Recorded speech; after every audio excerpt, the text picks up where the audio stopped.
Hey, it's Adrian. Just before we get you to this episode, do me a favor and head over to pageantlaunch.com.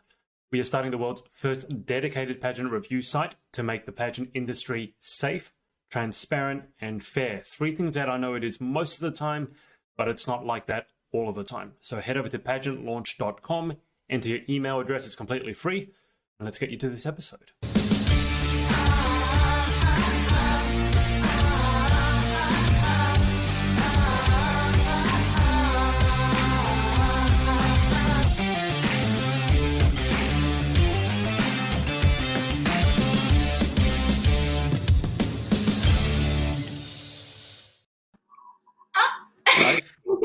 I've forgotten that it's Halloween for you, and I forgot my mask, which I have upstairs. I'm not going to go get it now. I had like a masquerade mask. But look, hello everyone. It's Adrian from the Pageant Project, and my special guest for today is Miss Hawaii USA 2021 finalist, Guinevere Davenport. Hello. Gwen, welcome to the show. Hiya. I'm so happy to be here. That was so cool with the intro and woo. Yeah, you guys watching this, whether live or replay, you can't see. I've got little webcams below that show me what Guinevere is doing whilst you guys can't see her. And she was like rocking out to the intro music. You're not the first person to do that. It's funny to watch. Some people are just like nervous before it gets started and they're like really still. They're like fully going for it. But Gwen, why don't you do a little introduction for yourself? So tell our viewers a little bit about you. Yeah, so I'm from Big Island. I'm from Hawaii. I'm 25 years old. I graduated from UH-Hilo 2 years ago with my degree in cell and molecular biology. I was on the pre-med track.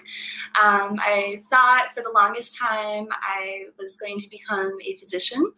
And, since graduating, kind of figuring out life and just being a 20-something-year-old, I realized that maybe the MD path may not be for me, and there's other opportunities and there's other things that I kind of want to explore. And so some of them include modeling and basically living that like 5-year-old Barbie fantasy dream, being a princess every day. Before Corona, I was a princess. I was doing princess parties here and there. And yeah, just trying different things, doing aerial dance, figuring out painting again, and just getting back to who I am and just figuring out what brings me joy, and hopefully that'll bring joy to others. And so, yeah, just living life. That sounds good. I don't think the Barbie life is really only for 5-year-olds anymore. I know many people who live the Barbie life. No, I'm way into double digits at least. Yeah. Not 5-year-olds. No, I think Barbie is amazing. I know, like, I when I was younger, I had this neighbor who was like, "You're just a Barbie doll," and I was like, "Thank you so much," because Barbie is an astronaut, she's a teacher, she's a beautician, she's a supermodel, she's a teacher, she's everything, and it's so amazing, and it's really cool, and it's kind of coming to a full circle for myself to kind of feel like, oh wow, this is something that I didn't realize how much it subconsciously inspired that now I'm kind of becoming what that is, or what I hoped that is, yeah. Do you know that I've actually interviewed the real life Barbie? No way! In the UK or Ireland, I can't remember exactly where she was a real life Barbie, but the toy company Mattel used to hire out one person to go around to places and be the real life Barbie. So if you went up to her and asked her a question, she had to know all the toys or the occupations, all that. Yeah, they don't do that anymore. They now pick individual Barbies in individual cities rather than having one person and paying her to go all over the place. But she was meeting celebrities. She had to know all the Barbie trivia and all that. So yeah, that's incredible. Oh my god! The actual real life Barbie. I don't think I've ever started an interview with saying that I know the real life Barbie. But can you just back up for a sec? So you're from Hawaii, but you pronounce it as Hawaii. Yeah. So that's interesting to me. Can you tell me a bit more about that? Yeah, so Hawaii is traditionally, or the proper way to pronounce it is Hawaii, because in the Hawaiian alphabet, W's are pronounced in the V sound. And so Vai, for instance, V-A-I, is actually water. And so if we were thinking about Waikiki, it's actually going to be Waikiki. And so Okay. with that, I'm just a really firm believer that I'm still learning. I'm not fluent in Hawaiian by any means, but to preserve the language and to encourage the language, I really am a firm believer that we need to pronounce it the correct way and give the respect towards that. And so with that, that's why I always pronounce it Hawaii. Yeah, and I'm a stickler for those sorts of things as well. So can you tell me and tell the viewers a bit more? I don't know how many of them know anything about Hawaii. I've been there. As I told you, I've been to Waikiki. I've been to Kona. I've been to Maui, but it was a fair time ago. But I wasn't aware, and this is my own feeling, I wasn't aware, for example, it had its own language. Of course, it has its own culture. But can you delve a little bit more into Hawaii, the culture, the language? Because probably more than a few people won't know anything about it. Yeah, I mean, there's so many things. Oh, excuse me. It's not Corona, I promise. It's just a frog in my throat. It's okay. You're socially distanced from me. You're on the other side of the world. I'm not going to catch anything. Go for it. But no, it's a small, beautiful island that's in the middle of the Pacific Ocean that is so remote that somehow, although it's so remote, there's a variety and a diverse group of people that somehow are attracted here, different cultures. And so modern day Hawaii, it used to be called the melting pot. I know a lot of people still call it that. There's some discussions with that, but really, truly, I mean, you go somewhere and what you're eating, like even this, we were doing a mic check just now, and you're like, say something, and I said spam musubi. I was going to say I couldn't hear you because of the mic problem. So what did that mean? Yeah, and just because of that, it's just like it's such a little homage in a way of like it's that blending of the Filipino, the spam, local culture, trying to in the Filipino American, Japanese, Chinese immigrants came over for the sugarcane plantations. They brought a lot of what they wanted to do, to Hawaii, what they could bring back home. And part of that was creating food. And so we look at our foods and you can see this blend of flavors and cultures, but also, I don't know how many girls are, for myself, I love Filipino food. I love Hawaiian food. I love Japanese food. There's just so many things at our fingertips, and that's part of that because of the diversity. And then, reflecting on the Hawaiian culture, the actual native Hawaiian culture, it's awesome because within, the last 10, 15 years, there's been a really, really strong push for this preservation to encourage the Hawaiian language. I wasn't I didn't get to go to like a Hawaiian charter school by any means, but I know there's a lot more being incorporated in Hawaii. And so just within my own lifetime, within the last 10, 15 years, you can see this huge change. And what's so cool is now I have friends that we'll be hanging out and they're talking full Hawaiian and I have no idea what they're saying, but I'm just like, that is so cool. And it's so beautiful to hear for something that was not really happening for such a long time and really discouraged back in the day. And so it's a really great time for change, and it's a really great time for positive change. Yeah. What's the name of the native Hawaiian language? Hawaiian? What do you mean? So the language that you're speaking. So the forgive me. Is it the Islander language or the language that you were just saying your friends were speaking? What's the name of it? Is it just called Hawaii? Olelo. But to be again, Olelo. But to be completely honest, I don't want to be butchering any words, and that's fine. I just wanted to know the name of the language. So can you outline the relationship? Because obviously you guys are part of the United States. How do you guys view the relationship between yourself and the United States? Do you view yourself as, I mean, the closest analogy I can think of, and this is not entirely accurate, we don't have, but there's New Zealand. Mm-hmm. And a lot of people basically think New Zealand is part of Australia, which it's not. It has its own country, it has its own currency, its own government. But a lot of people just they lump the two together, let's say. What's the relationship like between Hawaii and the United States? Yeah, well, first, I think you could talk to any local person, and the first thing they're going to say is, "Oh, the mainland." Right. You know, it's just incorporated as the mainland and then Hawaii. And, you know, obviously geographically, there's a reason for that. Yeah. But even more so, you know, you think about how we live, and I would say it's kind of a joke, but we live on Hawaii time, right? We cruise. We live on Hawaii time. We're relaxed. We go with the flow. We live with aloha, and that is quite different. Not every place in the mainland by any means, but I would argue for a good majority where you're comparing to like corporate America or just the business way or the city way of doing things. It's just fast paced and it's a different way of life. And because of that, it kind of separates, I would say, like sometimes how we think about ourselves, because we are so blessed to be on this remote island. But at the same time, it's like, whoa, we are in the middle of the ocean. And although I wouldn't say disconnected, it can feel disconnected at times. But that is why I feel like within our community, because it's such a small knit community, we find support within each other. And so it's different, but it's not too different, you know? Yeah. Well, and I think I saw your Instagram bio, that phrase, live with aloha. And I've been meaning to ask you, so what does that mean, live with aloha? Yeah, I just, you know, that's the first thing on my Instagram caption, live with aloha, live aloha. And to me, that just really means that you're embodying what aloha is. And what that is love. You know, when we say aloha, it's not just hello, goodbye, but it's really you're sharing that breath with another person. You're sharing that ha. And with that comes respect. And that comes with respect for the land, respect for each other, and respect for yourself. And so I just really, really feel like deep down inside, that means ultimately to treat yourself with the best kind of love and to treat others with that same type of love.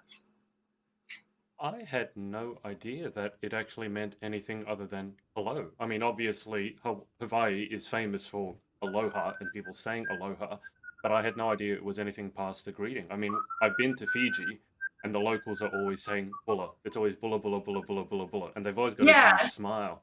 But I had no idea that Hawaii had that much meaning behind aloha. You also did mention the food, and you're by no means the first pageant girl to talk about food. No, and part of that, I think, because we're on such a strict diet, that's all I'm thinking about. Maybe we shouldn't talk about it, but I'm going to go there anyway. Please. What are your favorite sort of, I don't know, there's a native Hawaiian sort of cuisine, but are you okay down there?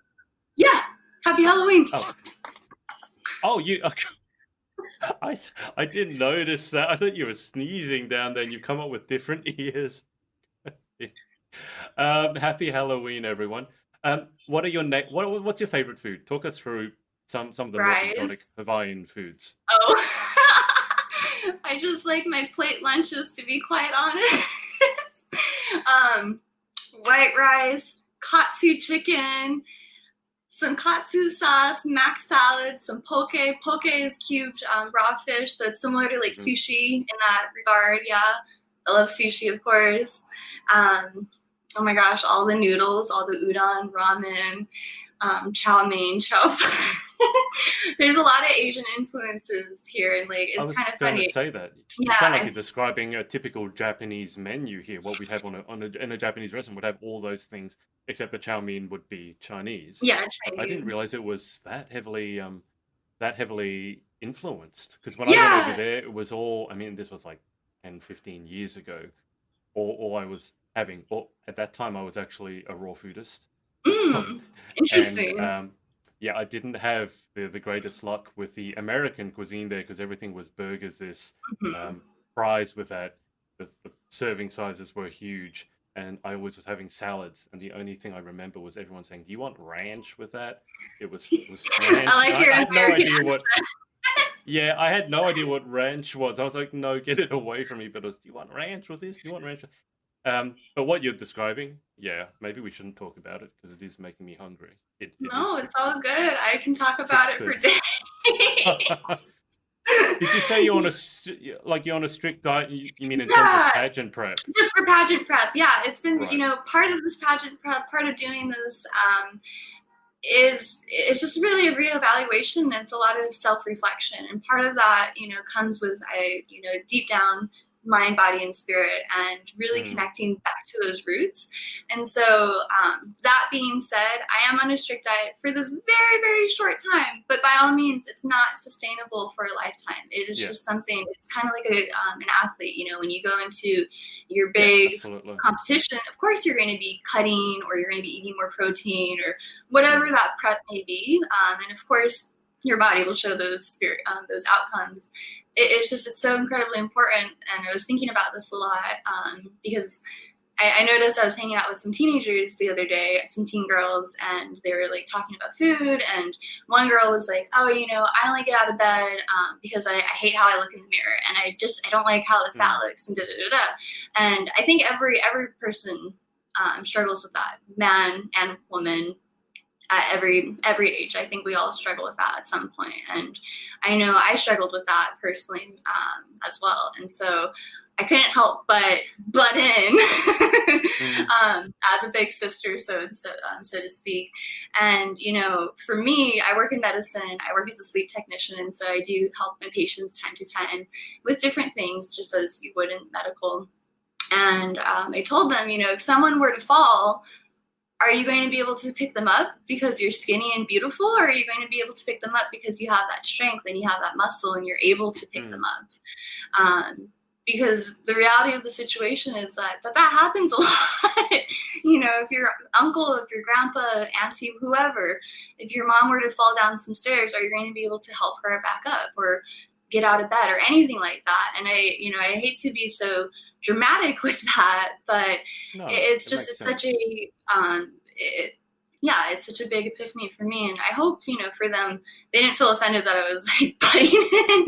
they know me, but they were like, oh, I never really thought of it that way. And I know for me, especially now going into this competition, of course it's really great for Model-esque and for physique and everything to look the part, to feel the part, but it's been such an amazing for myself during this time, reflection of, if I want this, I'm going to make this happen. And that includes, like, if I want to set time to work out, even if it's just for a quick 10-minute walk outside, and I shouldn't be thinking of it as a workout, but rather as a fresh breath of air, as a way to help my patients in the future, as a way to help myself. It's such a complete turn of the leaf in terms of what our physical and like dieting and everything is. And so, yeah. Sorry to go on a rant. No, I was just thinking of a couple of things, but one thing that does strike me, it's a shame that, even in a culture as beautiful as Hawaii, that sort of the idea that teenage girls would be looking at themselves and be judging themselves for how they look and not being skinny enough. I mean, it's sad that it's gone everywhere, and I kind of intellectually know that, because obviously Hawaii is, the Western world, but it still strikes me as sad that even there, that young girls are kind of waking up and going, I don't want to look at myself in the mirror. And comes back to, again, Hawaii. You guys obviously have, the United States obviously has the election coming up, for example. So are you a bit distanced from that, or has election fever hit your state as well? No, we're very much a part of like United States government. I mean, President Obama graduated from Punahou in Oahu, and so there is a lot of strong ties that Hawaii has with American politics, and there's a lot of things that Hawaii leaders have made, not just for our state, but really for the nation. And so, although we are kind of in this remote, distant middle of the ocean in our own culture, in our own bubble, that's something that you hear a lot. We're in our own bubble. We are very much a part of the States. We are very much a part of the culture of America. And so with the election, I voted. I sent in my mail-in ballot. It was very, very exciting. This was, to be completely honest, like my second time voting and first time voting with my mom. And so it was really cute. We got our little mail ballot. That's for our state. It was mailed to us. And both of our schedules are a little crazy.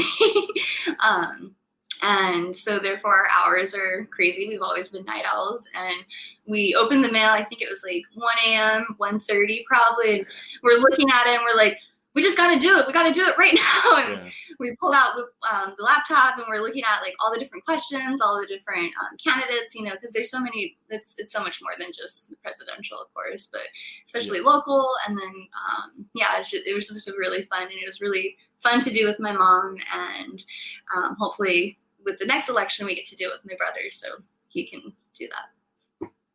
It's interesting to me as an Australian because in Australia voting is compulsory. So interesting. If you don't vote, they literally know, because they have a register where they will tick your name off. So if you don't vote, you get fined. But I was reading the news about the United States election just the other day, and apparently even with the mail-in ballots the early mail-in ballots, I think it was 60% of the total number of people who voted in the last election in total.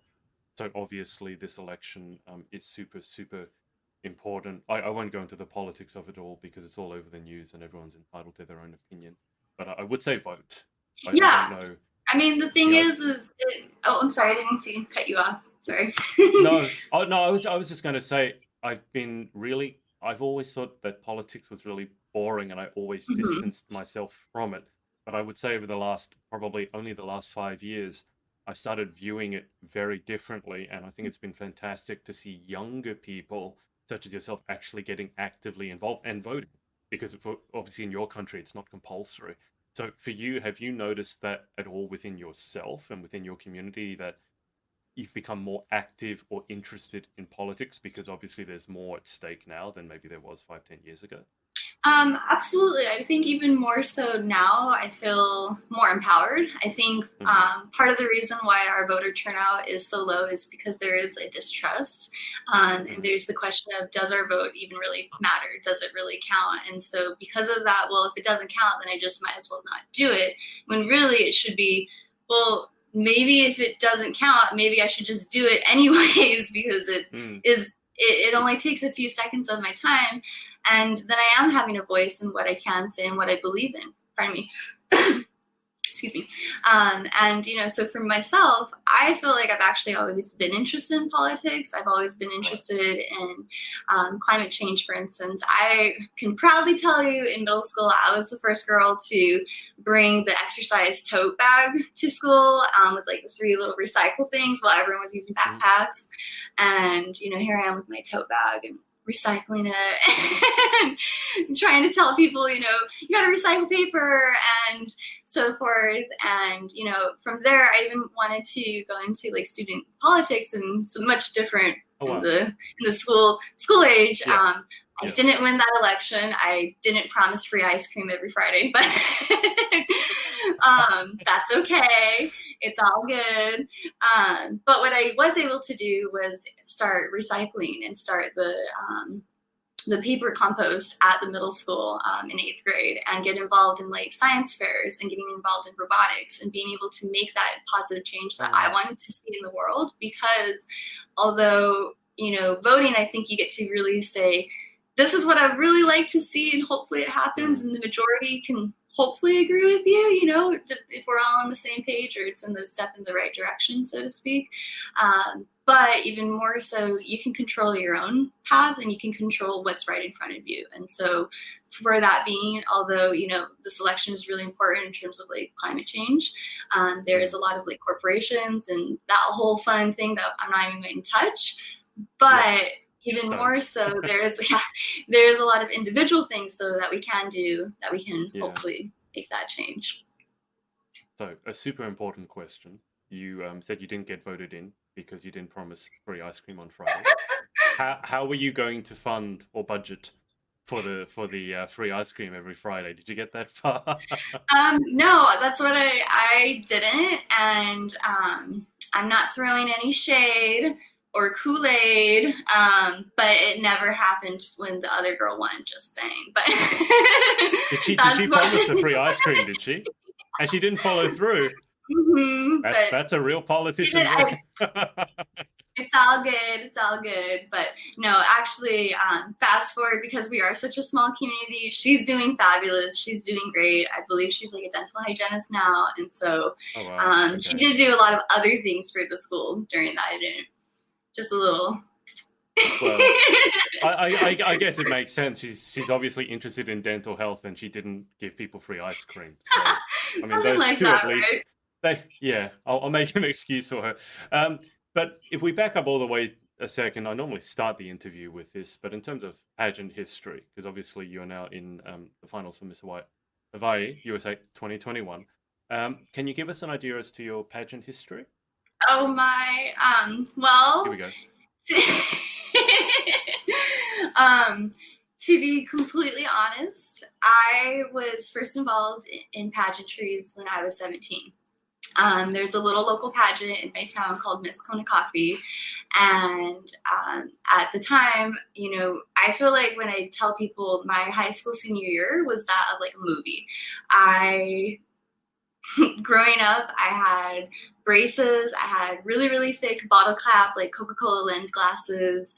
I had speech therapy until 8th grade. And so you can imagine with that, it's challenging to make friends. It's challenging to talk when not most people are understanding you and you're having such a hard time getting the words out. And then on top of it, then you get these braces put on you after working so hard, training your tongue and your mouth to not do that. And it's just, I had a lisp until high school practically. And so,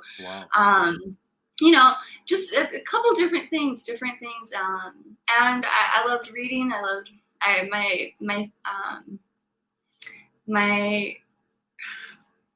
What am I trying to say? My haven was reading. My haven was in the school, was in my science fair, was just kind of figuring out and just doing my own thing. And so I had a lot of confidence things to overcome. But at the time, I was babysitting at my church, and one of the people talked to me, and she was like, Gwen, you should really consider doing the Miss Kona Coffee pageant, because they need one more contestant, and if they don't have this one more contestant by Friday, they're not going to do the pageant. And, mind you, Miss Kona Coffee growing up for me, she was in all the parades. She visited my school. I do remember a school visit from her. I think it was like 4th grade or so. And I remember I didn't have TV growing up, but I remember going over to my friend's house and actually watching the Miss Hawaii pageant one time and seeing Miss Kona Coffee. And so you can imagine it was like, whoa, okay, this is kind of a cool small town celebrity, so to speak. And for her to suggest that I could do that was like, oh, I don't know, let me think about it. And then she goes, well, if you do it, even if you don't win, you're going to get $300. It's for a scholarship. It's for scholarship, right? And I had no idea it was related to scholarship. I didn't even know that pageantries could be related to that. I always thought it was just your typical stage, gown, beauty, boom, done. That's it, right? And so after looking more into it and realizing what I could gain, aka my college books paid for that semester, I went to Walmart and I went to Payless and I got my bikini for $10, my high heels from Payless for like $5 or $7, and I wore them everywhere because I was extremely clumsy too. My mom didn't let me carry in the eggs at all. And so you can imagine when I'm telling her, so I'm thinking about signing up for this pageant. And she's like, you're going to do what? You're going to do what now? You're going to walk across what? And, you're going to be wearing what? After I just fractured my wrist a few months before because I fell down the stairs. Are you telling the truth? It sounds like you're making this story up. We can FaceTime my mom right now, and she's just going to be like, yep. Yeah, that's my daughter. But and so I got these high heels and I wore them everywhere. I wore them to school. I wore them to the community college. And I taught myself how to walk in heels because I just wanted so badly to not necessarily win, but just to look presentable and to truly earn. And with that was the whole journey of that, what entering a pageant really is. And at the time, it was really cool because Miss Coffee also provided like different confidence lessons and like different pageant intros, because this was our first time for a majority of the girls, if not all of the girls, it was their first pageant ever, because this is such a small town. Kind of like almost in a way, it almost felt like a rite of passage. And so, mind you, growing up, Miss Coffee was this beautiful local Hawaiian-esque girl, and you know, for myself, I'm not Hawaiian. I feel like I am in my heart.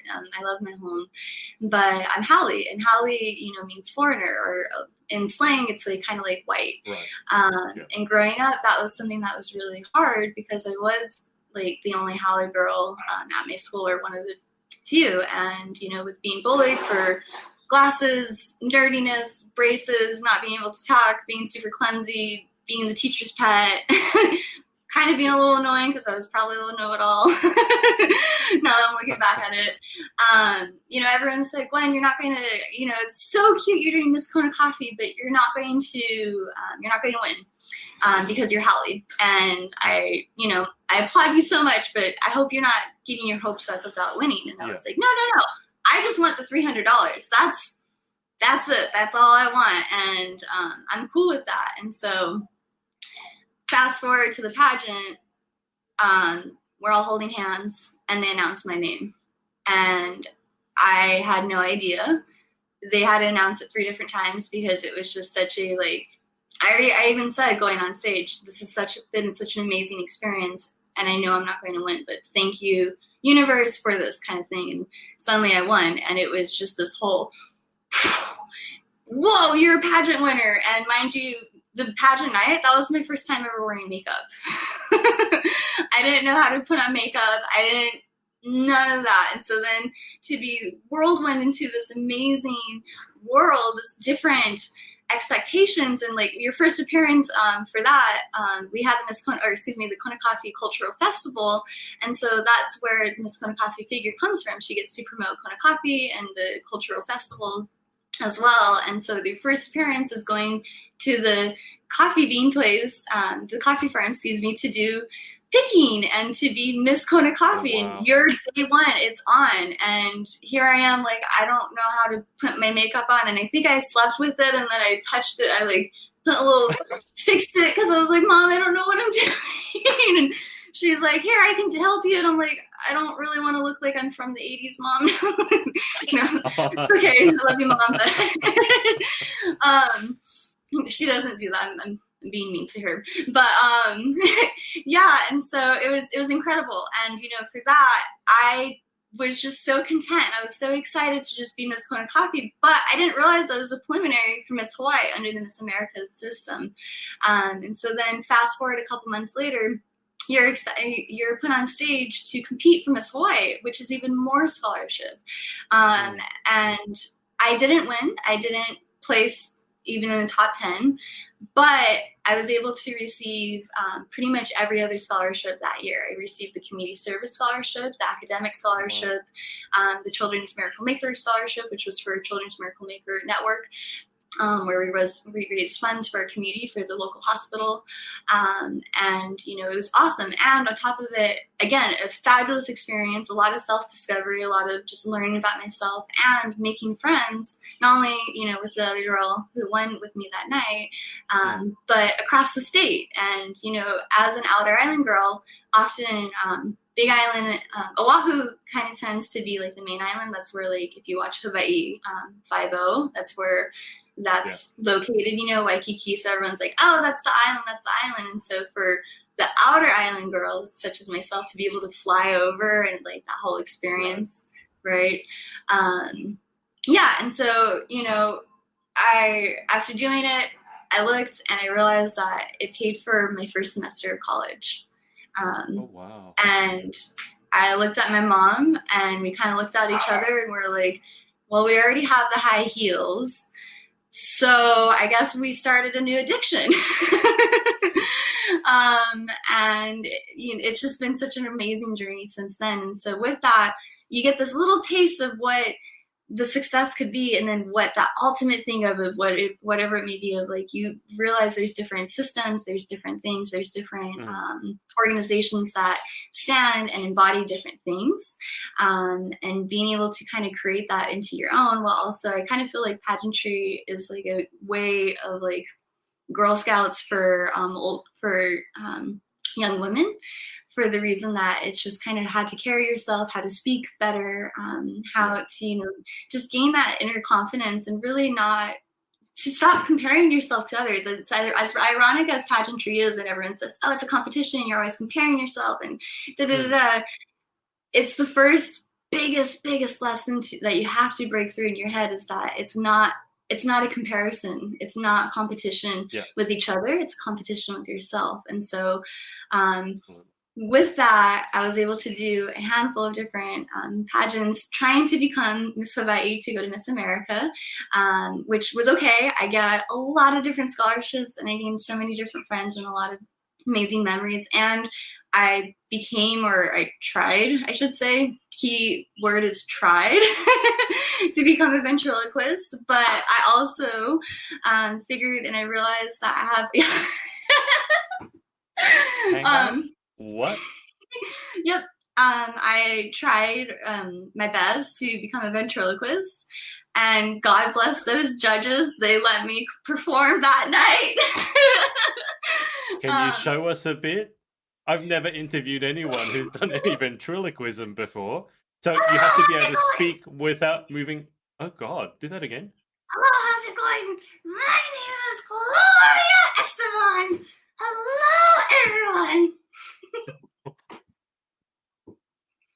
I don't know why you're laughing. I'm right here. It's not like I'm invisible or anything. And so keyword is, again, tried. I haven't done that in years. Oh my God, that is the best thing I've ever seen on an interview. That's hilarious. Oh gosh. Well done. Thank you. Thank goodness I'm wearing black, because I'm sweating profusely. That was nerve-wracking.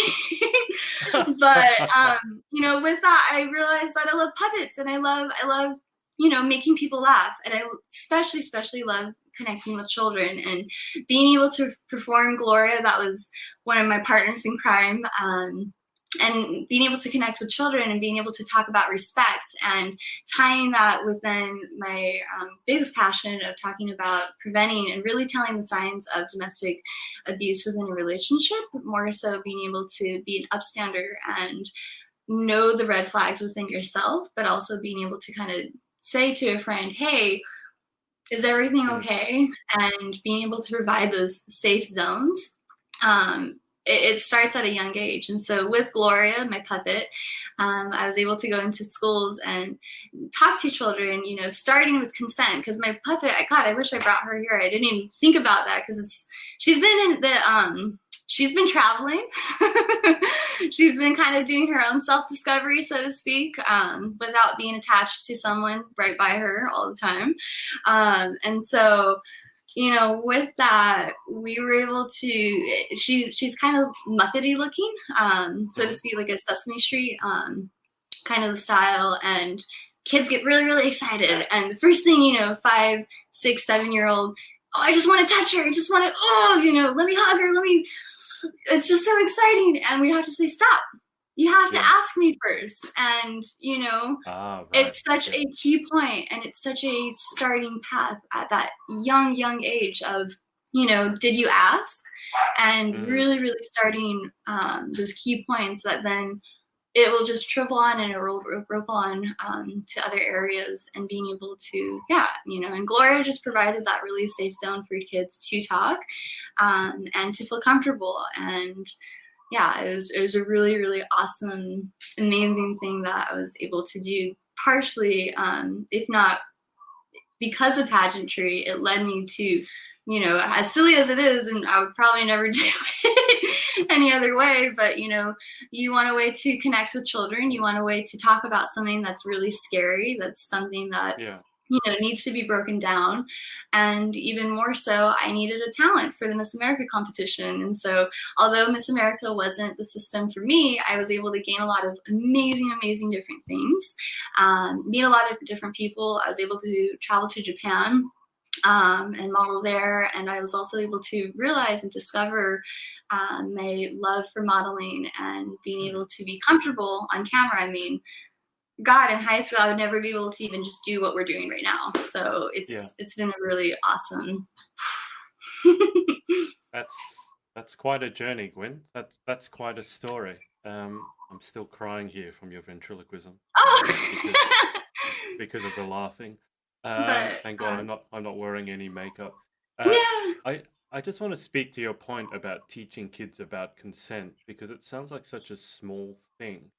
And it's really, really not because domestic violence numbers, I'm sure you know, have become a lot worse during Corona Yes. because everyone being stuck at home and the whole world going crazy has kind of been the perfect melting pot for that to happen. And then just recently here in our country, in Australia, there was some scary statistic. I think they asked 1,000 men whether it was ever appropriate to punch their partner. Wow. And I can't remember the exact number, but it was a large percentage actually said that it was okay, which to me boggles my mind because I can't think of any situation in which that is appropriate. I mean, you talk about self-defense and things like that, but you know, Mm-hmm. that aside, the thought that people would actually think that hitting their partner physically is appropriate, they obviously don't know. They just don't, I don't think they're bad people. They just have not ever been told that Mm-hmm. it's wrong. Well, and And it's a what you're lot of doing, cycles of, just mm, repeating cycles. And it starts at home. It starts with if you've seen your parents do it, then of course, and you it's copy it what's and you model normal. it. You Yeah, copy it. And even more so, on the opposite side of it, you're attracted to that, whether you would like to admit it or not, because you're so because you used think that's to. normal.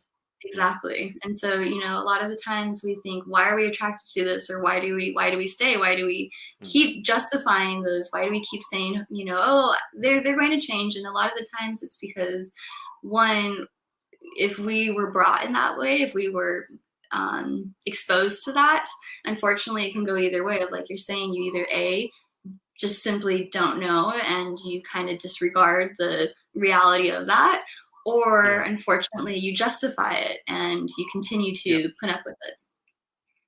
Yeah. What I've found is that people, well-meaning people, your friends, obviously, if you're in a domestically violent relationship, want you to get out of it.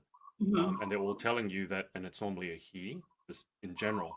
You know, he's hitting you, he's Yeah. doing this, it's abusive, it's not right, and that almost forces the lady, the girl, to defend her partner because I've been told by them that very often they still love him Yeah. because, to your point, that they think Yes. that's what love is, and they genuinely still love this person, and yet they're being told that he's a horrible person, And I that want to she should also, leave him. yeah, Yeah, yeah. go for it. And there's usually there always is a lot of great qualities too. I'm just going to use the word Yeah. abuser.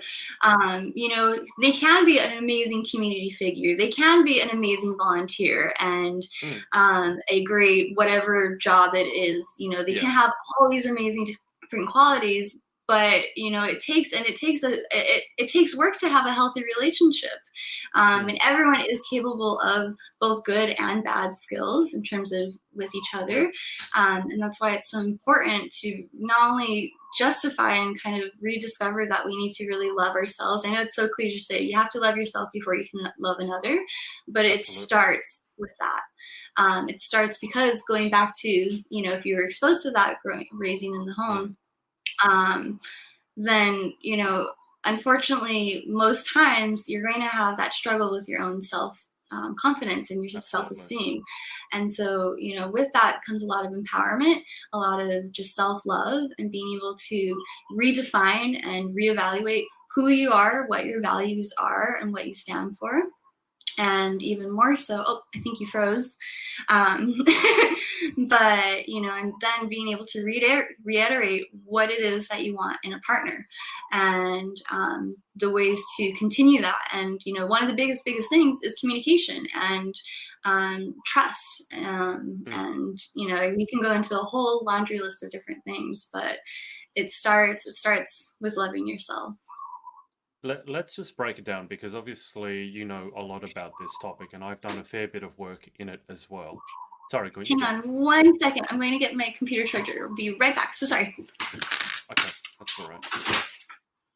So, guys, Gwen is actually at an Airbnb at the moment. It's not her house, so she's a little not a little over the person. She hasn't Hang actually on one organized her second. Halloween I'm yet. so sorry. I'm still here. I'm not going anywhere. I'm just telling people that you're at an Airbnb. So, Okay, oh, you there we go. continue. I'm so sorry. My phone, I was or my just telling phone, people my laptop. you're at an Airbnb. So you've got Yeah, the ears, and you got so many ears.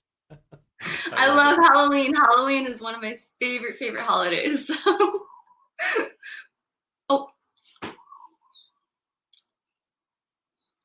oh no.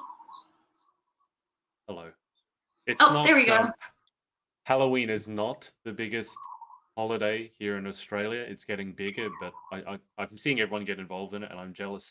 But what I was going to say is, obviously, you know a lot about the subject of domestic violence. I've worked with a fair few ladies on it as well. Just a brief overview.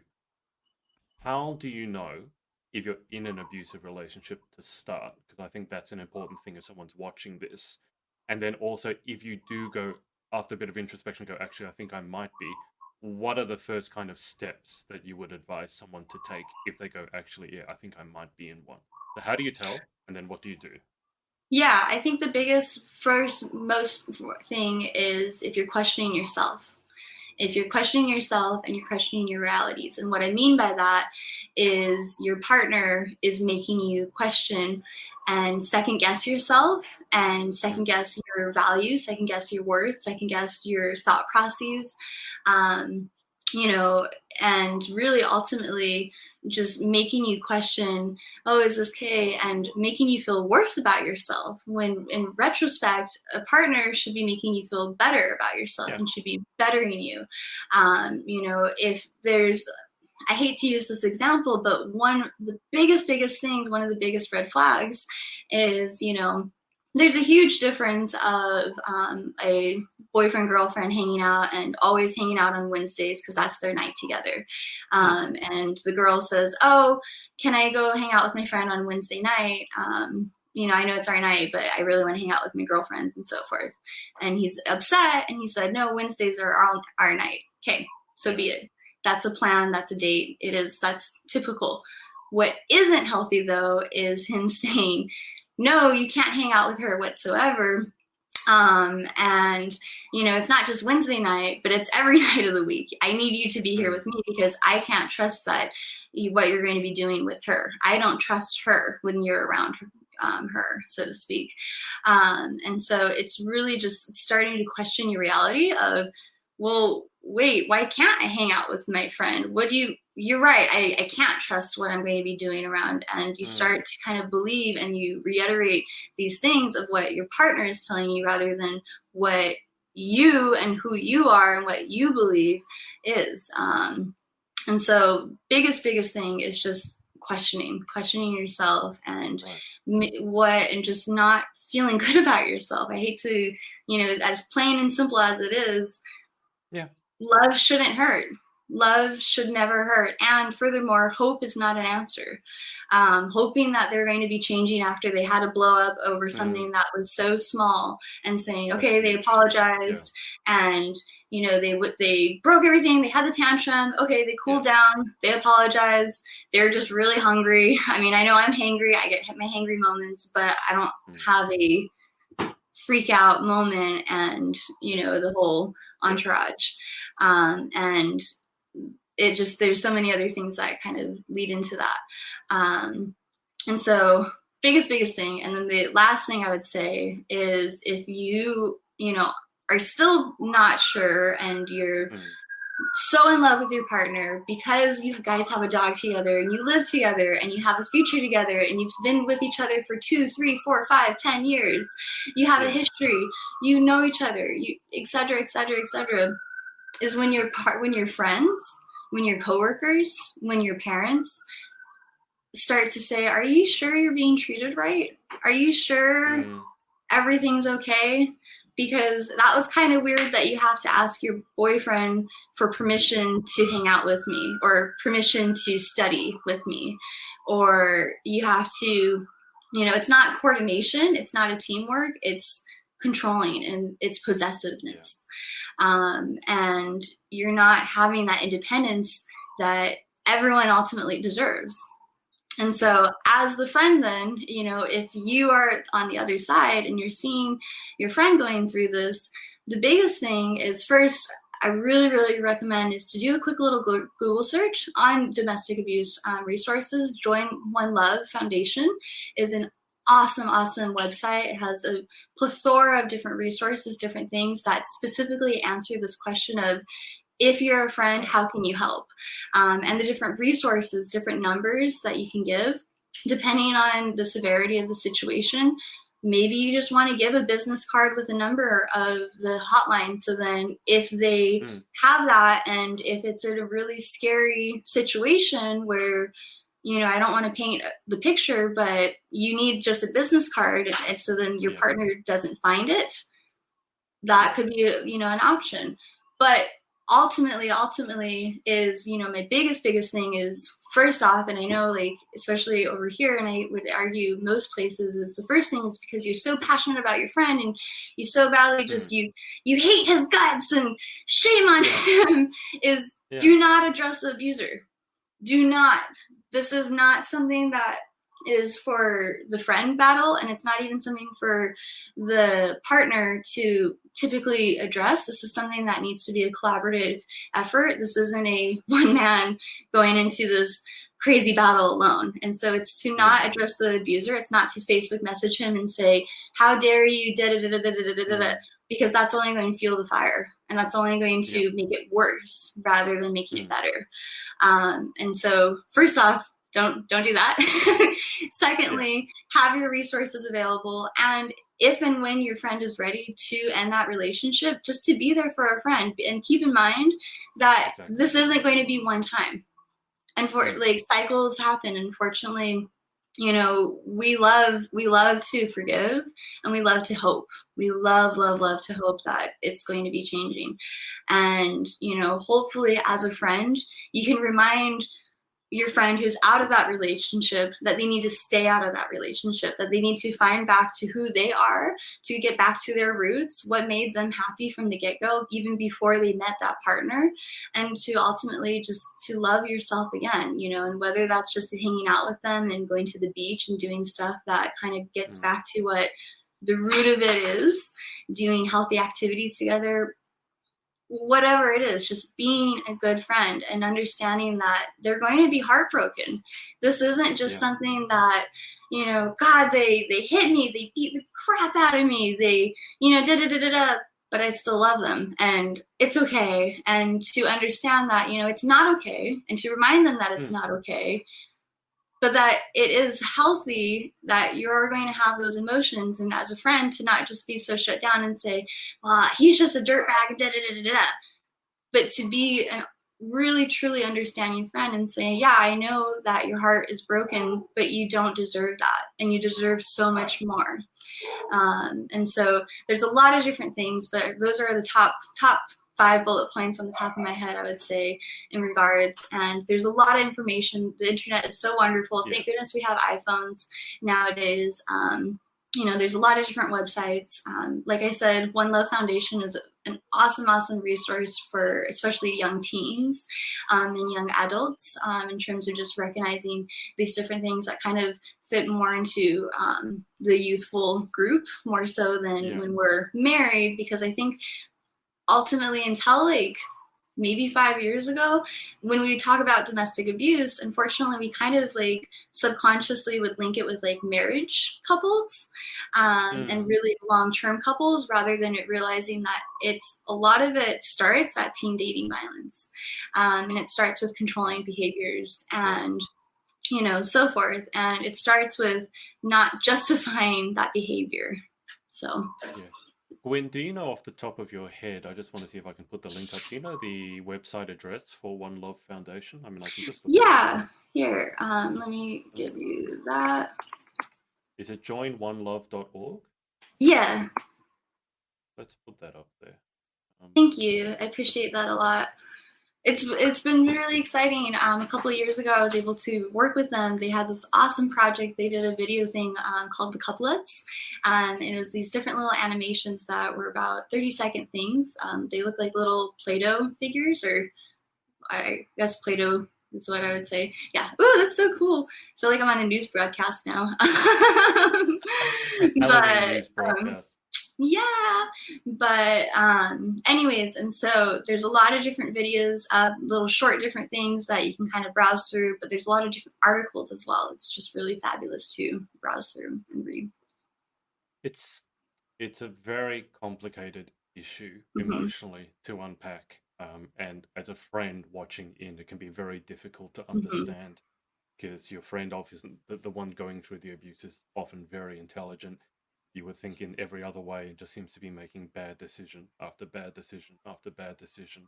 And to your point of just having to be there, that's exactly what I would say. That's almost also one of the most challenging things Yeah, because no one likes to see a friend being hurt emotionally or physically or both or financially or whatever it is. yeah, And yeah.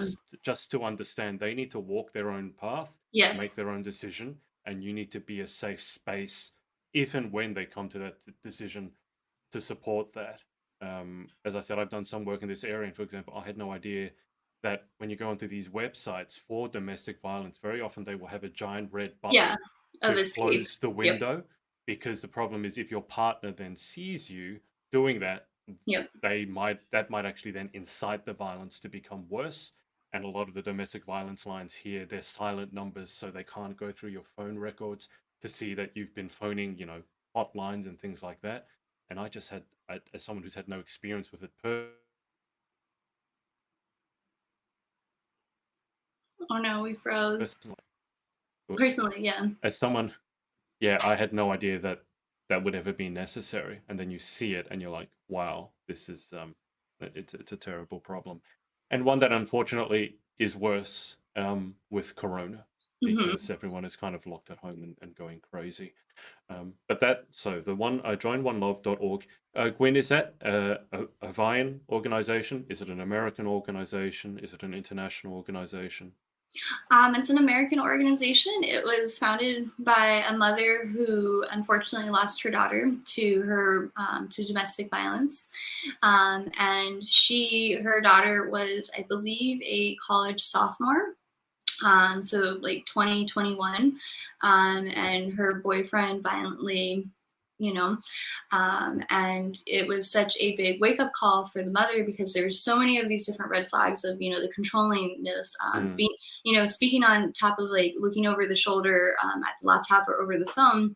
It's not even just really looking over, but a lot of the times abusers will demand to look at the phone and yeah, demand to look at the texts and the yeah, search histories. And it's almost like a parent, if you were a parent but you're not in a parent-child relationship, no, you're in a relationship. yeah, And so with that, there's just so many different things. And she realized that she needed to start this. So then, if her daughter maybe had those things, maybe had some type of like thing of not justifying these behaviors, because I think a lot of the times when we get into a relationship, obviously we're so happy to be in a relationship and we so badly yeah, want that to work out, regardless of any background that we have. We so badly want things to work, and there's a little fixer upper in us all, no mm, matter what. Even if it's the best relationship at all, we always are wanting to just make it better, and we just want to make sure that they like us, and yeah, how can I make sure that they keep liking me, and this needs to stay forever. And we kind of mm, forget that it's not the point of being in a relationship, it's the point of the benefits and the happiness and the growth that you receive from that relationship, more than just having a boyfriend or just being with someone just to be with someone. um, and so she started the escalation workshop. And so it was really mhm, great. She started it on a couple of different college campuses, where she created a film and basically showed, it's a 45-minute film of the progressive stages of what exactly we're all talking about right now, and more so how it escalated into what her daughter's relationship ended up to be. Yeah. And so she started that for college campuses. However, now it's even more modified. They have online courses, especially with Corona times. Yeah. And so everyone, you could take a escalation workshop if you want right now, just so then you can better yourself as well. But one of my goals that I was able to do back in the day was really implement this at UH at the college that I was going to. And even more so, it's fabulous to see that there's other college campuses and now even high school campuses doing this. And furthermore, I just hope to continue to see this happening in like the high school age, because this is really where it starts. And so, yeah, Absolutely. And that's, look, it's a super important topic. We'll change out of it just to lighten the mood a bit. But obviously, there's that URL scrolling below. So I strongly suggest, even if you're not going through a domestically violent relationship, that you educate yourself, because I promise you, and not to cut you off, but statistically, 1 in 4 women and 1 in 10 men will experience domestic abuse in their lifetime. And so I will bet you $1 million, even though I don't have $1 million, that anyone who is watching this either knows someone, and if you may not know someone directly, I know you know someone indirectly who has experienced this within their lifetime. Yeah, it really is a huge issue. So, and if you're not in America, for anyone watching in Australia or the UK or anywhere else, then a Google search, most countries that I know of do have similar setups, similar organizations, and similar crisis helplines as well. But Gwen, if we go back to the pageant for just a sec, obviously you are a Miss Hawaii USA 2021 finalist. Do you have any goals for yourself in terms of how well you'd want to do? I mean, we've spoken a lot about the internal journey that you've been through. So are your goals, can't talk anymore, are your goals more internal, or do you have any specific, like, I want to make, whatever it is? I mean, I think it's fair, and I don't think it's selfish to say I would love to win. I would love the opportunity to compete at Miss USA. And, I hope it doesn't sound too cocky, but ultimately, I want to be Miss Universe. I want to be the next Berkeley. Berkeley was a Miss Hawaii USA from Oahu, who graced one Miss Hawaii USA on her first time, went to Miss USA, won it, and won Miss Universe. And her infamous answer, if you're a super pageant fan, is, if you had one wish in the world, what would it be? And she said to eat anything and not gain any weight. And it was such a classic answer of her personality and such a Hawaii girl thing to say, but it was just so authentic, and it was so genuine, and it was just so beautiful. Even though she was being silly and being herself, it was beautiful because she was being herself. And so ultimately, I would love to be the next Berkeley. I would love to be the next Miss Universe. To bring back the crown to Hawaii would be amazing. And so, of course, I want to say, I want to win Miss Hawaii USA. That would be the best goal. But, that being said, this year, I mean, every year, we always say there's great contestants. There is amazing contestants this year. You got to realize these girls are doing this, myself included, obviously, because this has been a goal of not just mine, but I'm assuming others for quite some time. And for me, on myself, I just know that despite the world being where it's at, I am the most ready now. This is my time now. I'm ready to kind of come out of my cocoon.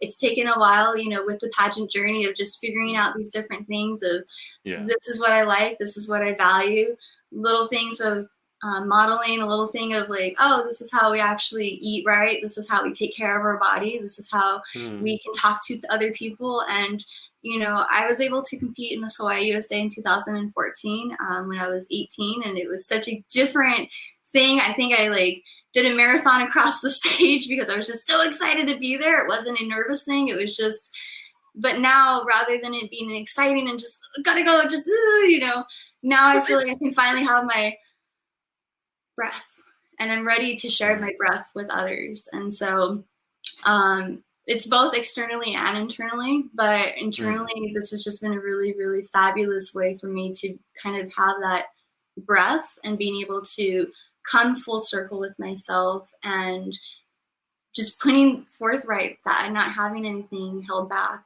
at all, the good, the bad, and the ugly, and the beautiful too.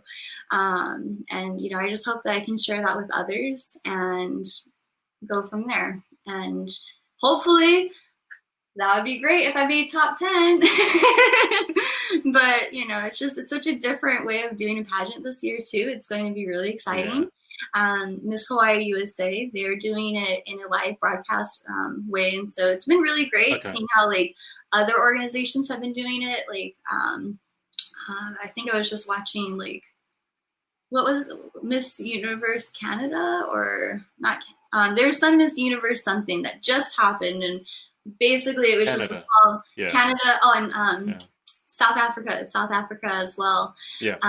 And it's a small. They had their interviews. They were socially distant. They had everyone. We're going to be having everyone check into a hotel, being properly tested before we are there, so everyone's safe, everyone's cleared, and then we're not allowed to leave the hotel. And so that's how we're doing it. I think it's a really amazing thing that the USA system is figuring out a way to adapt to our ever-changing environment and to continue to provide these opportunities that I know for myself and a lot of young women and young girls have dreamed about and want this, and life keeps on going. There is no other time than now, and that was part of the reason why I was really on the fence about doing it this year, because we talked a little bit before, but I was telling Adrian, I'm not too sure, because I really love that stage. I love the energy from the audience, and we're not going to have that audience this year. So I'm not too sure, but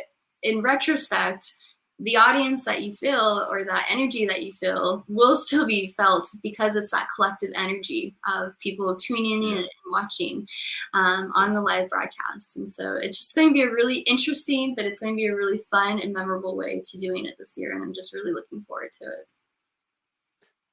Guinevere, do you have any other ears to put on? Yeah, I was like saving the best for last. Well, we're gonna move towards a close, so we're just gonna. Okay, classic. I love it. You beat me to it, dang it. Oh, this is really making me wish I had something more to go on. I was having a look at my local store to see what Halloween stuff they had, but it was just kind of all very over the top and very scary and garish. I prefer something cute like that. Yeah, I don't like the scary stuff. I love Halloween. It's a really fun holiday for me. It's one of the holidays that my family has been able to really have the most fun in terms of like pumpkin carving and other things, because other holidays have been a little bit more challenged with other things. And ultimately I love playing dress up. Who doesn't love playing dress up? One of my best Halloween memories before we depart, I was in Japan, and because of the international date line, just how like you're a day ahead and I'm a day behind, my layover, so in Japan, they love Halloween, or at least in Tokyo, they absolutely love Halloween. I was there in October, and everywhere was Halloween. It was beautiful. It was like the best thing ever. I felt like I was in Halloween Town, like the Hocus Pocus movies or whatever. And so Halloween comes and everyone's dressed up and it's awesome and, so much fun. And then the following day I had to leave. And so, no, it was the 30th everyone was celebrating, and then the 31st. So 31st I was leaving, but my layover was in Guam. And so it was Halloween again. Oh, you got Guam, 2 Halloweens. Right. And everyone was dressed up in the airport in Guam. And so then, for whatever reason, I don't remember why the plane did this, but I had another layover and I had to go back to the international date line in Singapore. And in Singapore, it was Halloween again. And then I went back to Hawaii and it was Halloween again. And I got to celebrate Halloween in Waikiki. So I basically had a Groundhog Halloween Day 4 times in, 48 hours. That's the longest Halloween. I'm so confused. How did you go from Japan and wanted to go back to Hawaii, and you went through Singapore. That's not exactly. That's like No, it, down and away, and then back towards. it's called buying the cheapest flight possible. Oh, okay. That's how I was able to go to Japan for a round trip ticket of $400 from Oh, damn. Okay. All Waikiki. right. So yeah, I'll spend a 10-hour layover in Guam and a 5-hour layover. Well, and you got 48 hours of Halloween into the deal, so Yeah. it was a pretty sweet bargain. Dear me. Gwen, just before we go to the final 10 questions, anyone that you want to give a shout out to or say thanks to for supporting you Yeah. along your journey? Oh, everyone. Oh my gosh. I have so many different people to thank. Obviously, my mom, my brother, my teacher is the person who introduced me to pageantry in the first place, Miss McGregor. She was my French teacher, church teacher. Ms. Diaz, my science teacher, for just always encouraging to continue to speak up and just merely making that change. And all of my pageant sisters. I have so many pageant sisters to shout out. Elizabeth, God, oh my God, I'm going to have too many to like. My brain is going to fry now. I'm getting a little anxious because I'm like, I don't want to forget everyone. So I'll help you out here. You know. Just say, and you can just say you all know who you are. That way you don't leave anyone out. Because I know that it's a big problem just going, oh my God, have I forgotten anyone?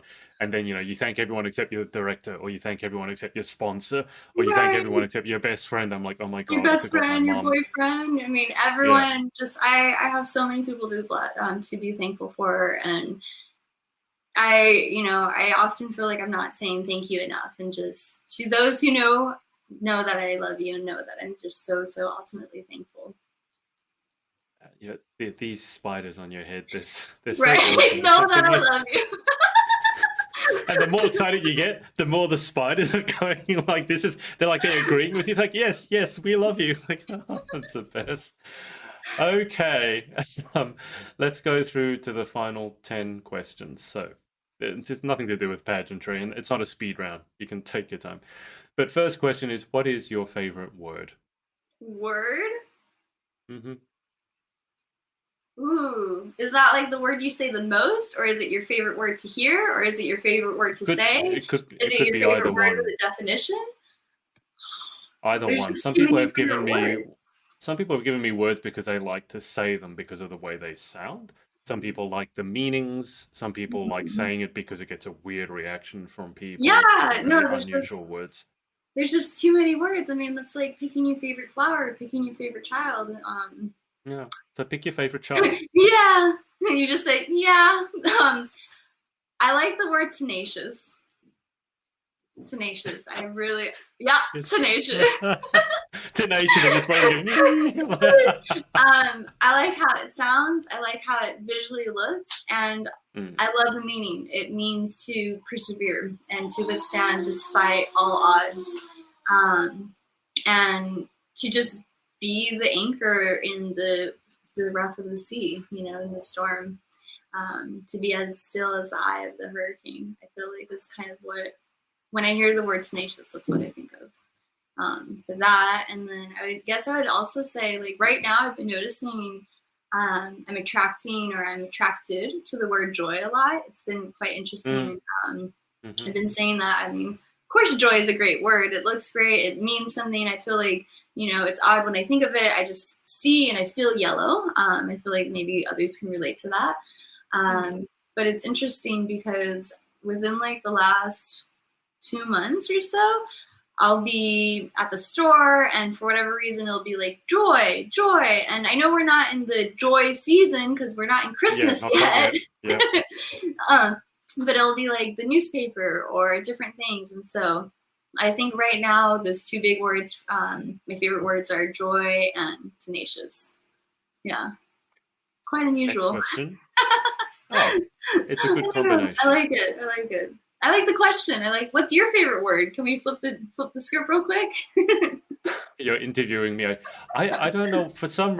I've asked these questions so many times, and to be completely honest, they're not mine. There was another interview show that's finished with these same 10 questions every time. But the one I'm thinking at the moment is mellifluous. And actually, I've mind blanked a little bit and can't remember exactly what it means.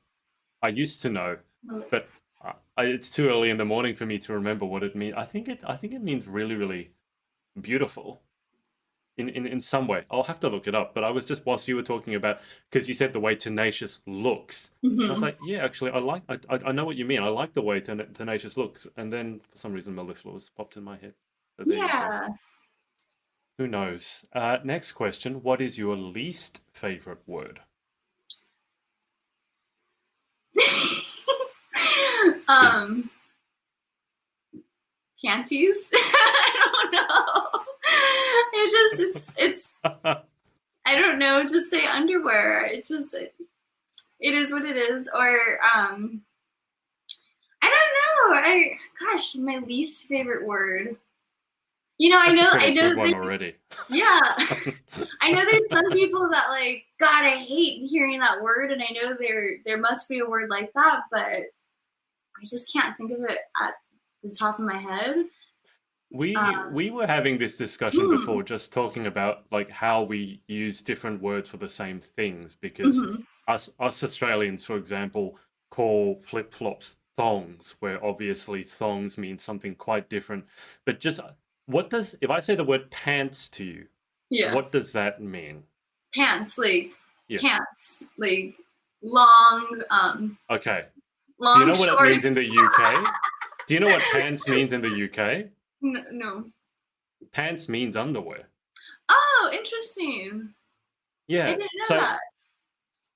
I just like, for example, if I say, oh, I need to change, I'm not wearing any pants, or I'm going shopping for pants, and if I say that to my friends in the UK, they look at me very, very oddly. Hmm. I love these segues here we're earless now. Anyway, okay, that was the least favorite word. Question three. In life, what gets you excited? What turns you on? The sun, seeing the sun, just being out in the sun, I always feel like super re-energized. Kind of going back to the word joy, I feel like I'm a very visual person, and so if Mm, I can see something visually appealing, such as the sun, and because it's so bright, it's so warm, and it just feels so good to be in, it brings me joy. It makes it, it's like I yeah, can see the word joy under the sky. And so with that, just being outdoors and just doing what makes me happy and making and having other people do also figuring out what it is that brings them joy and seeing them doing it brings me joy. yeah. Like I've been able to babysit this one little guy. It's so great. I adore him. He's this super cute little guy.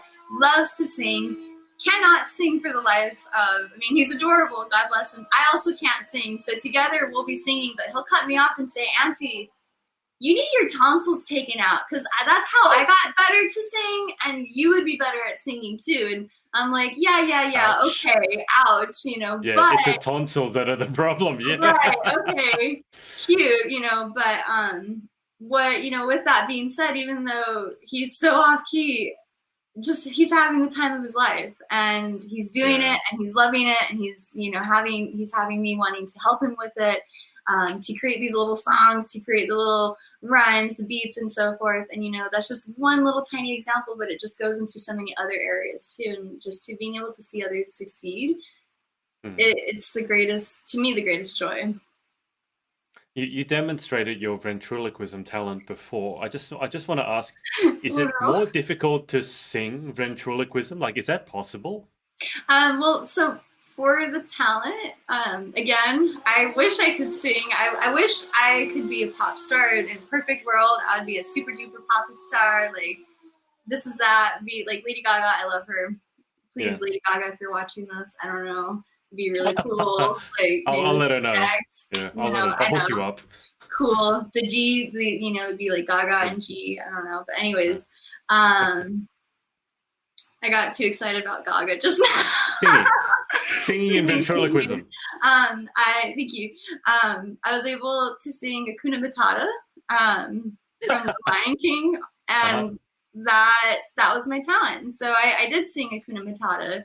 And granted, the way that I thought it was going to be was, well, it's a kind of a talk song, so to speak. So Hmm. I could probably get away with it. And come the final night, and I hope I'm not bragging right now, but I don't know what happened. I don't know if it was the stage lights looking in my eyes, if it was just the adrenaline of being there with my friend Gloria, and I was just having the time of our life. But somehow we actually were able to hit some really cool notes, and it sounded really good. It's not something that's too horribly embarrassing to rewatch over and over again.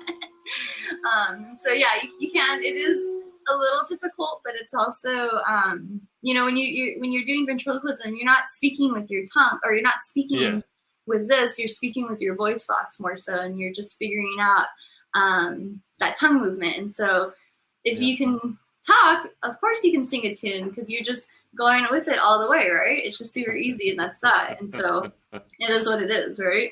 But I used to say that my favorite talent was people who can do accents or impressions, but now I'm feeling that ventriloquism is going to be added to that list. I mean, it kind of goes all hand in hand, right? I wish I could do accents better. That's where the challenge comes in, when you try to do an accent without, because a lot of accents I feel like come with our it's very mouth, specific. If you right? watch accent coaches, and they'll talk about where it comes from in the mouth and the way the tongue needs to move and certain syllables up, down. It's actually very, very in-depth. It's fascinating. But I love people who can do a good impression. It's like the best. It's the funniest thing for me. Oh, it's so good. I'm really good at bad impressions too. Me too. Me too. I'm really good at doing it badly. I'm not so good at doing it well. That's the issue. Next question. That was question 3 was what turns you on. So question 4, what turns you off? Rudeness.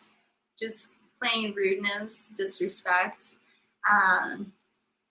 With that, I mean, like, we all have bad days. We all, you know, can have a little crumminess and stuff, and it is what it is. We don't always have to have a happy face. We don't always have to be so, everything's great, da da da da da.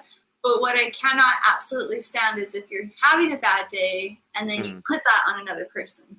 You take it out on someone else. You know, you take it out. Yeah, exactly. You're taking it out on someone else, especially when it's something as innocent as like the grocery clerk or your Uber driver. I mean, I understand you're frustrated, and you know I'm guilty of this, and I'm always working on myself. So by all means, this is not.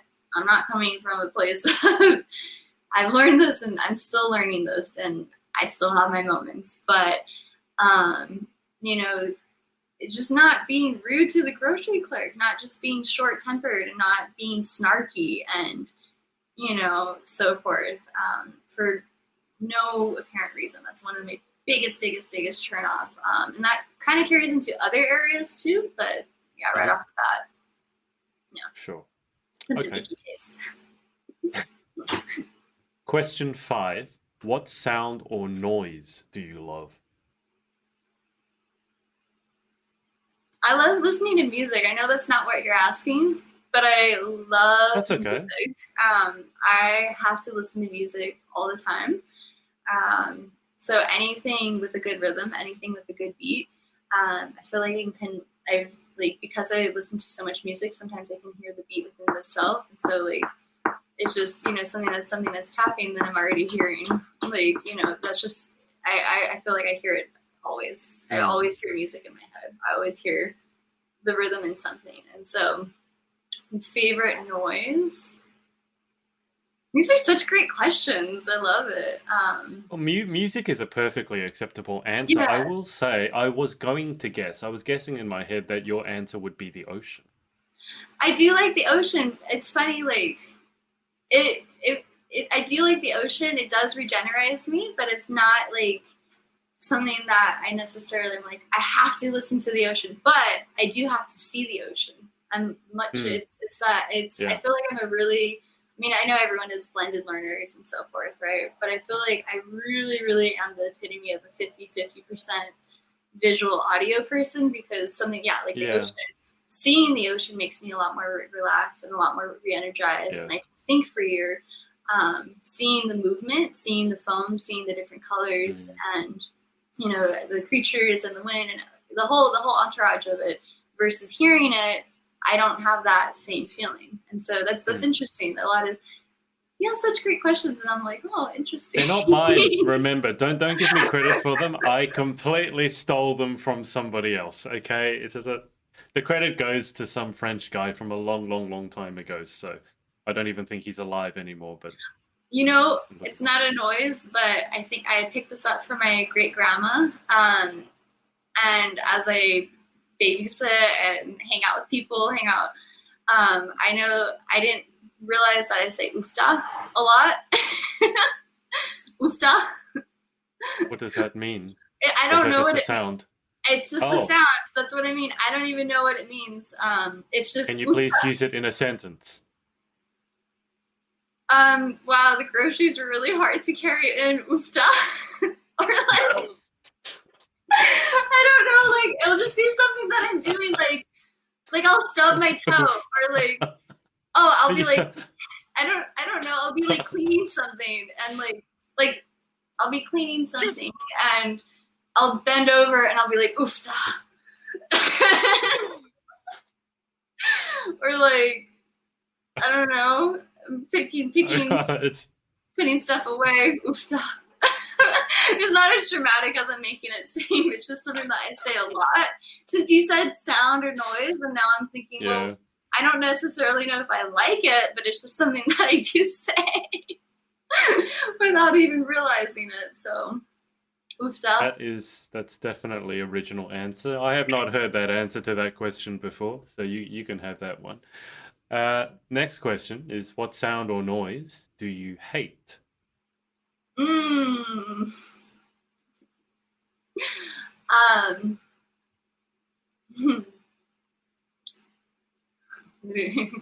You're asking a sleep tech who sleeps during the day what sound she doesn't like. I can't wait.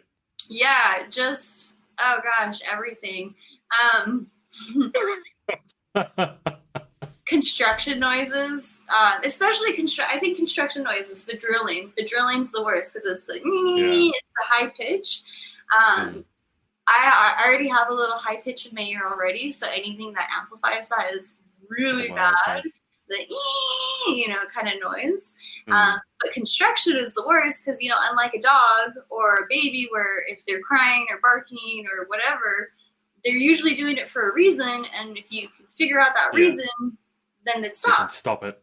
Yeah. But construction, it just keeps going, and it keeps going. And after working all night, watching other people sleep, and you're wanting to sleep. Oh, and the other thing too is being so sensitive to the heat and the humidity.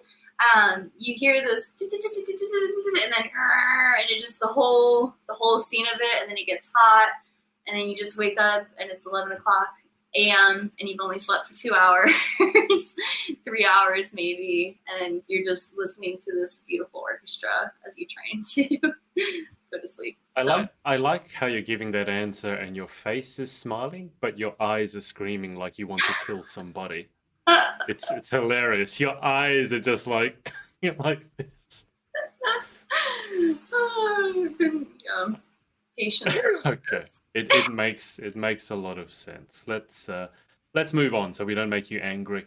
Question 7. Actually, I think it's the one that you mentioned before. If you could have any one superpower, what would you pick and why?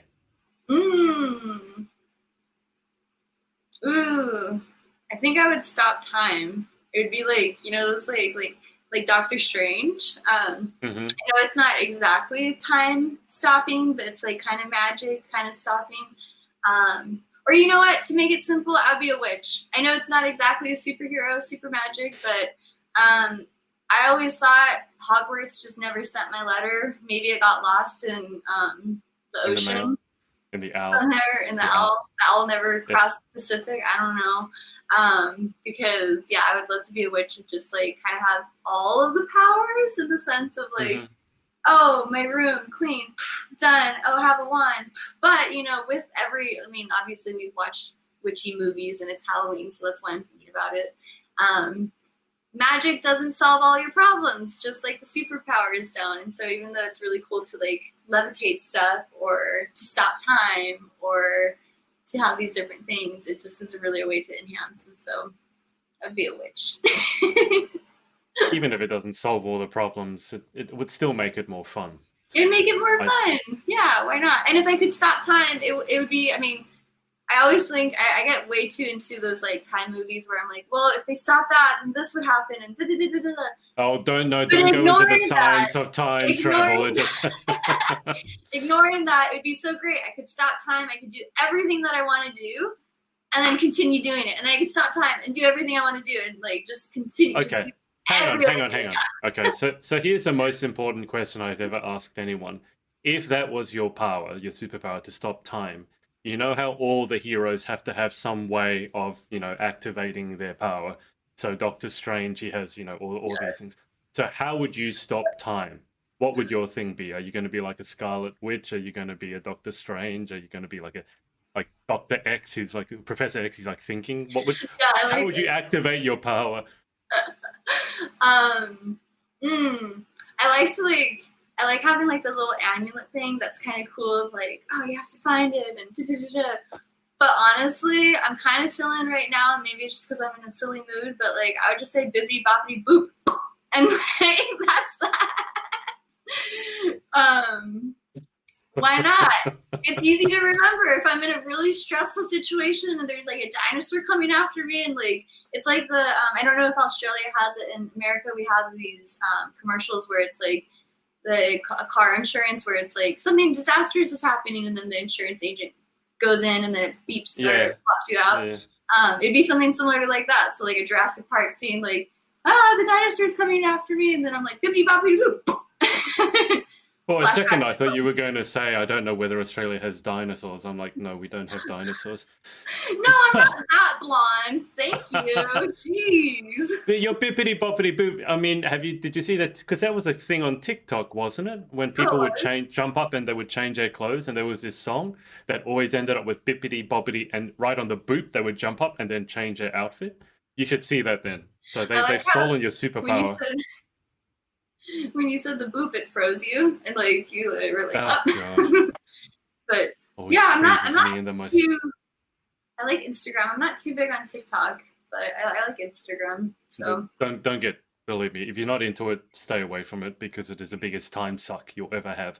I've spent about 20 years of my life on TikTok already. So what you're saying is I could stop time with it theoretically. So it kind of is a superpower. Oh. Anyways. I love the nerdiness that's coming in. I mean, anyone who's going to even mention potentially the science behind time travel, that is a long conversation to have, believe me. You can wind yourself up in so many. Let's move on before we begin that discussion.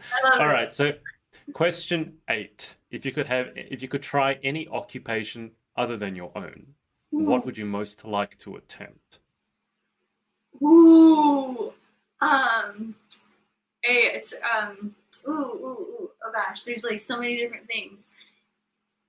I'm going to put like one thing. Oh my gosh. This is good practice for pageant. You have to. They ask for one thing. You have to give one thing. You can't go, well, I'm just going to give you 10. Like, no, one thing. I would be a astronaut. I'd be an astronaut. I would want to float in space, and I'd want to see what Earth looks like. Yeah. You know what's really unusual about that answer? You would think I would have heard it before. I've actually never heard that answer before. I mean, you're saying pilot. You're saying I don't have to go to school or like anything. It's just like poof, you're an astronaut. So no schooling, no nothing, no debt. I'd be an astronaut. I don't have to learn the math of it. I can just be the astronaut, and like they're like, I've been watching. Oh gosh, I forget the show on Netflix, but they have like a botanist, and I could just be like the botanist on board, like I don't know how to do any of the engineering stuff, but give me my plans. I'll be an astrobotanist. That'd be a really cool job. I would like that. Yeah. That'd be fun. I like the sound of that. And then float in space with all my plants. That'd be so fun. Okay. Question 9. What job would you definitely not like to attempt? I don't want to be a sewage maintenance person. Oh, no, that one I've heard. That is the most common answer to that question. For some reason, pageant girls just don't want to work in sewage. Wonder why. it does provide a lot of great benefits and a lot of great job security, and God bless I know. them who do Absolutely. it. So Yeah, thankful for you guys. I get it. I get you. We all love them, but no one wants to be them. And none of you guys want to be them, so I get it. Do you know what fatbergs are? What? Fatbergs. Fat birds? As in like icebergs, but No, fatbergs. No. Okay, let's move on. Final question. I'll tell you later. It's really disgusting. Final question. If heaven exists, what would you like to hear God say when you arrive at the pearly gates?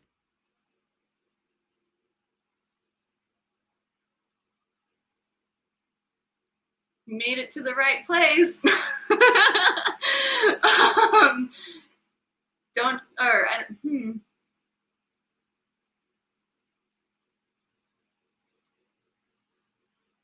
I think ultimately what I would want them to say is that you're loved and you're worthy, and that everything that you've done on this planet during your lifetime was, something for a greater good. And it was something that helped make and help continue the world, the universe, the earth, whatever you want to say, continue to be a better place, and you made it to the right place. Not that you have to go down. You've made it to the right place. So got that. All right. Well, Guinevere, that's about it. Thank you so much for your time. No, thank you. And obviously, as I said, the One Love Foundation is scrolling below for people who may be going through domestic violence, or you just want to educate yourself. Gwen, I'll keep you on the line for just a sec whilst I hang up with the audience. But thanks to everyone for watching. Thank you, whether it's live or on the replay, and we will speak to you next time. Thank you. Hey, it's Adrian again. Hope you enjoyed this episode. Remember to head up to pageantlaunch.com to join the launch team for our pageant review site. All you have to do is enter your email address. It's completely free. And if you enjoyed this episode, make sure to share it with your friends and follow us on all our socials. Thanks, and see you next time.